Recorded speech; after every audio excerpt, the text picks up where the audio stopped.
నమస్కారం గురువు. నమస్కారం. అష్టసాముద్రికంలో మగవాళ్ళకేమో కుడి చేయి చూసి చెప్పాలంటున్నారు మీరు, ఆడవాళ్ళకేమో ఎడమ చేతి అన్నారు. మరి మగవాళ్ళకి కుడి చేతి ఉంది, ఎడమ చేతి ఉంది. ఎడమ చేతిలో కూడా రేఖలు ఉన్నాయి. మరి ఇవి దేనికి, ఇవి దేని అంటే పోయిన జన్మయా లేకుంటే ఇది దీనివల్ల ఏం తెలుసుకోవచ్చు?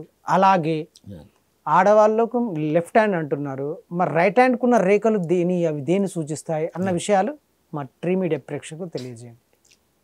సందిగ్ధం అయినటువంటి ఒక ప్రశ్న ఇది. మగవాడికి హస్త సాముద్రికం చూసుకోవాలంటే అతని కుడి చేతి గురించి భవిష్యత్తు చెప్పడం, అతని జననం ఏంటి, పుట్టుక ఏంటి, వ్యవహారం ఏంటి, అలవాట్లు ఏమిటివి, ధనం ఎట్లా ఉంది, భోగం ఎట్లా ఉంది, ఆరోగ్యం ఎంత ఉంది, ఆయుష్యం ఎంత ఉంది, బతుకుదేరు ఏంటివి, పిత్రార్జితం ఎలా ఉంది, ధనం ఎట్లా ఉంటుంది, భోగం ఎంత ఉంది, జల్సాలు ఎంత ఉన్నాయి, లలితకళలు ఎన్నో ఉన్నాయి, ఆడవాళ్ళ లక్షణాలు ఎంత కలిగి ఉన్నాడు ఆయన, వివాహం ఎంతమంది, ఇవన్నీ కూడా ఒక కుడి చేతి ద్వారా మగవానికి ఈ జాతకం చెప్పవచ్చు. ఇప్పుడు అడిగిన దానికి ఈ ఎడమ చేతి వృధానా, ఈ రేఖలు పనికిరావా అని అడుగుతున్నాం. కాబట్టి మగవాడికి ఎడమ చేతి హస్త సాముద్రికం చూసి అతని యొక్క భార్య యొక్క వివరాలు కూడా మనం చెప్పవచ్చు.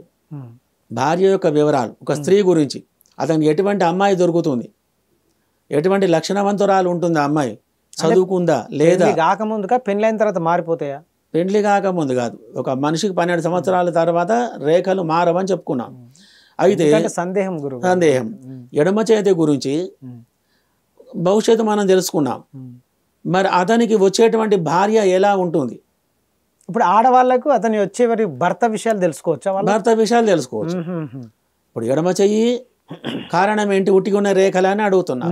కాబట్టి దాని సమాధానంగా ఆడదానికి అతని జీవిత భాగస్వామిలోకి వచ్చేటువంటి ఆడది ఏదైతే ఉందో ఆమె లక్షణాలు ఏమిటివి, ఆమె ప్రవృత్తులు ఏమిటివి, అందగతేనా, వచ్చేటువంటి భార్య సుగుణవంతురాలా, ధనవంతురాలా, అవన్నీ కూడా మొత్తం రూపవత, ఏ దిక్కు నుండి ఆమె వస్తుంది అతనికి, ఇవన్నీ కూడా మగవాడి ఎడమ చెయ్యి నుంచి చెప్పొచ్చు.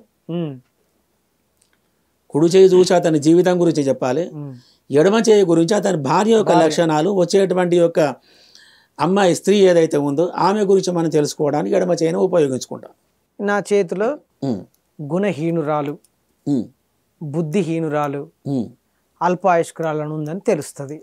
అంటే మీలాంటి శాస్త్రం అంటే విద్వాంసులు విద్వత్తున్న వాళ్ళని అడిగితే చెప్తారనుకోండి. అప్పుడు పెళ్లి చేసుకోవద్దు అన్న ఆలోచనలో ఉండిపోతాడు కదా, అంటే ఆ థాట్ నుంచి బయటపడడానికి ఎలా? మరి అటువంటి సందర్భం వచ్చినప్పుడు జ్యోతిష్యుడు అనేవాడు హస్త సాముద్రికం చెప్పేవాడు ఆడదాని గురించి అంత లోపలికి వెళ్ళి ఆమె యొక్క హీనత్వం గురించి ఎప్పుడు కూడా చెప్పకూడదు.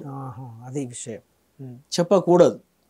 ఒకవేళ చెయ్యి చూసి భార్య యోగ్యమైనటువంటి భార్య దొరుకుతుంది, మంచి ఆవిడ, లక్షణవంతురాలు అని చెప్పొచ్చు ముందుగా.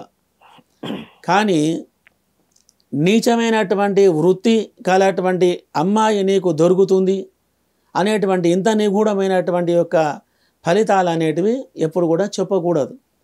అవి మర్మంగా ఉంచాలి, గుప్తంగా ఉంచాలి. కాబట్టి ఇబ్బందులు అంటే ఎదుర్కోవడం అవుతుంది. ఒకవేళ తెలిసిన తర్వాత, వివాహం అయిన తర్వాత దాని గురించి చెప్పమంటే ఈ విషయం దాంట్లో తేలితే కనుక అప్పుడు దంపతుల యొక్క సమస్యలు అనేటివి ఎక్కువగా ఇబ్బందులు కలిగేటువంటి అవకాశాలు ఉంటాయి.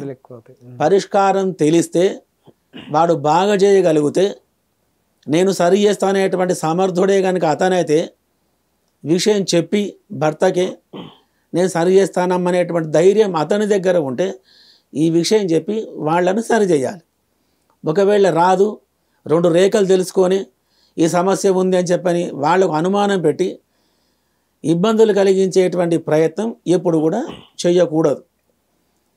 మరి మగవాని విషయంలో ఇది ఉంది, ఆడదాని విషయంలో కూడా అదేనా అంటే ఆమె ఎడమ చేయి చూసి ఆమె గుణగణాలు తెలుపుతూ కుడి చేతి హస్త సాముద్రిక చూసి వచ్చేటువంటి భర్త యోగ్యుడా కాడా, ఎక్కడి నుంచి వస్తున్నాడు, ఎటువంటి యొక్క వృత్తిలో ఉంటాడు, ఏమి విషయం అతనికి అనే విషయాలన్నీ కూడా ఆడదాని యొక్క కుడి చేతిని బట్టి భర్త యొక్క గుణగణాలు చెప్పడానికి వీలవుతుంది.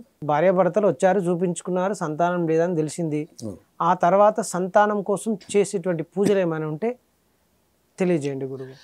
హస్త సాముద్రికంలో రేఖలు సరిగ్గా లేవు, పరీక్ష చేసినాం, అవన్నీ చూసుకోవడం జరిగింది. సంతాన యోగ్యత తక్కువగా ఉంది, ఎటు చెప్పడానికి వీల్లేదు. కాబట్టి తాపత్రయం సంతానం కలగాలి, సంతానం కలగాలి.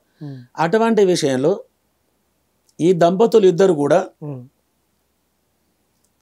కాళహస్తి, శ్రీకాళహస్తి ఇక్కడికి వెళ్ళి వచ్చి మళ్ళీ వెళ్ళి మళ్ళీ వచ్చి మళ్ళీ వెళ్ళి 3 సార్లు ఇట్లా తిరగాలి. ఆ కాళహస్తి క్షేత్రానికి పోయి రావాలి, 3 సార్లు పోయి రావాలి, అక్కడ స్పర్శ చేసి రావాలి.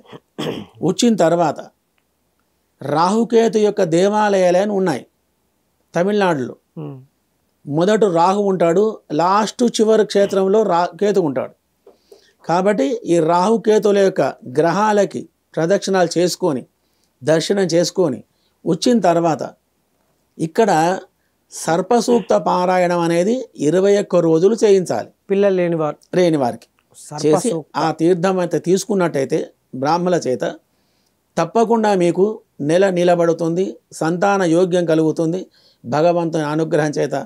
కాబట్టి ఈ విధంగా మీరు చేసుకోండి. సంతానం లేని వాళ్ళు మన స్వామీజీ గురువుగారు చెప్పినట్టుగా తమిళనాడులో రాహుకేతు పూజ, ఆ సర్పసూక్తం అంట చదవండి. సంతానం లేని వారు సంతానం పొందొచ్చు. చాలా చక్కగా వివరించారు గురుగారు. ధన్యవాదాలు మీకు.